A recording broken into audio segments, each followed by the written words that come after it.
Türk eğitim sistemi özellikle baktığımız zaman milli bir öğrenci kitlesi yetiştirememesinin, milli ve manevi değerlere sahip öğrenci kitlesini yetiştirememesinin en büyük sebebi bir türlü eğitimin millileşememesi ve aynı zamanda yerlileşememesi, bununla birlikte manevi değerleri bünyesine alamamasıdır. Yerli ve milli dediğimiz ve aynı zamanda ümmeti barındırabilecek bir sistem olabilmesi için bu sistemi bizim kendimizin oluşturması gerekiyor. Bir yerden ithal edilmesi ile maalesef biz istediğimiz o kanunları kendi özbenliğimize, fıtrat ayarlarımıza uyarlayamadığımız için dolayısıyla yetişen talebe de, öğrenci de milli ve yerli ve manevi olamıyor dolayısıyla.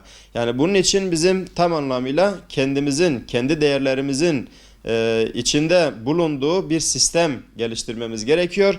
Ben yeteri kadar bu anlamda milli ve manevi değerlere sahip uzmanımızın da olduğunu bizatihi biliyorum. Bizatihi beraber çalışıyorum.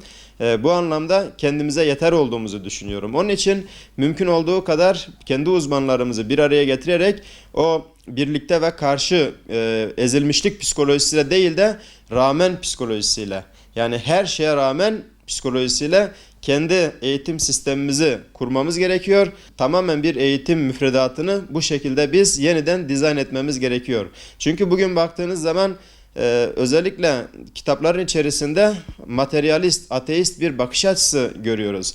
Yani Allah'tan arındırılmış bir ders kitapları, bir müfredat görüyoruz. Çünkü Allah'tan arındırılmış dediğim şey şu, Darwinizm belki eğitimin içerisinden kaldırıldı, kitaplardan kaldırıldı. Fakat maalesef o ruh tam anlamıyla yine kitapların içerisinde yaşamaya devam ettiğini görüyoruz. Bu şekilde de siz bir milli manevi değerlere sahip nesil yetiştiremezsiniz.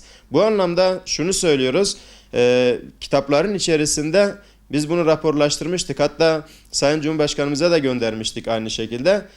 Şöyle bir durum vardır. Misal kitapların içerisinde doğa kendi kendine yapıyor. Hücre kendi kendine bölünüyor. İşte yağmur kendi kendine oluşuyor. Şimdi böyle bir mantıkla mümkün değil. Herhangi bir manevi değer eklemediğiniz takdirde herhangi bir nesil yetiştiremezsiniz. Çünkü yetişen nesil ateist bir bakış açısıyla, pozitivist, ateist bir bakış açısıyla yetişiyor. Eğitim sistemimizin en büyük çıkmazlarından bir tanesi de Fulbright Eğitim Komisyonu'dur. Bu anlamda İstanbul Sözleşmesi ile ben ciddi anlamda örtüştürüyorum. Çünkü İstanbul Sözleşmesi aileyi ifsat ediyor. Fulbright Eğitim Komisyonu ise eğitimi ve talebeleri aynı zamanda ifsat ediyor. Fulbright Eğitim Komisyonu İsmet İnönü hükümeti döneminde kabul edilmiş ve bu anlamda Türk eğitim sistemi tam anlamıyla Amerika'ya aslında peşkeş çekilmiştir. Çünkü şöyle bir şey düşünün, komisyonda 4'ü Türk, 4'ü ise Amerikan olacak. Ve bu komisyonun fahri başkanı ise Amerikan konsolosu. Düşünsenize, acaba Amerika kendine karşı olan Türkiye o komisyona kurar mı, alır mı? Onu da soru işareti koyuyoruz. Hadi diyelim ki aldı. Hadi diyelim ki oradaki 4 Türk tamamen yerli ve milli olsun. Buna rağmen 4'e 4 kaldığı takdirde, yani oylar eşit çıktığı takdirde Amerika'nın sözü geçerli olacak. Eğitimin çok ciddi anlamda zincirle Amerika'ya bağlandığını ve Amerika'dan maalesef ciddi anlamda burada bir baskı unsuru, bir kontrol unsuru ortaya çıktığını düşünüyorum.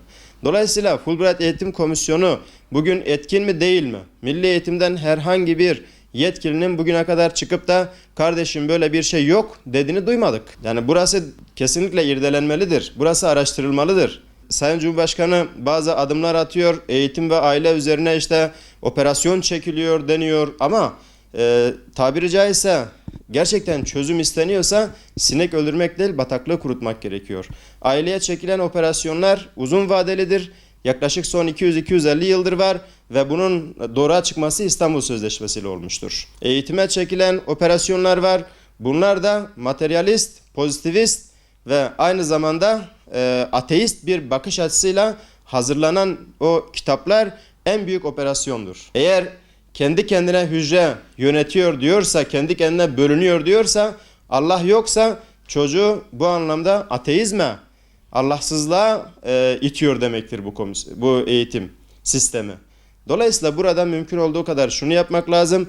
Yeniden fabrika ayarlarına, yani yeniden fıtrat ayarlarına dönmek için iki şeyden vazgeçmek zorundayız. Bunlardan biri İstanbul Sözleşmesi, ikincisi Fulbright Eğitim Komisyonu'dur.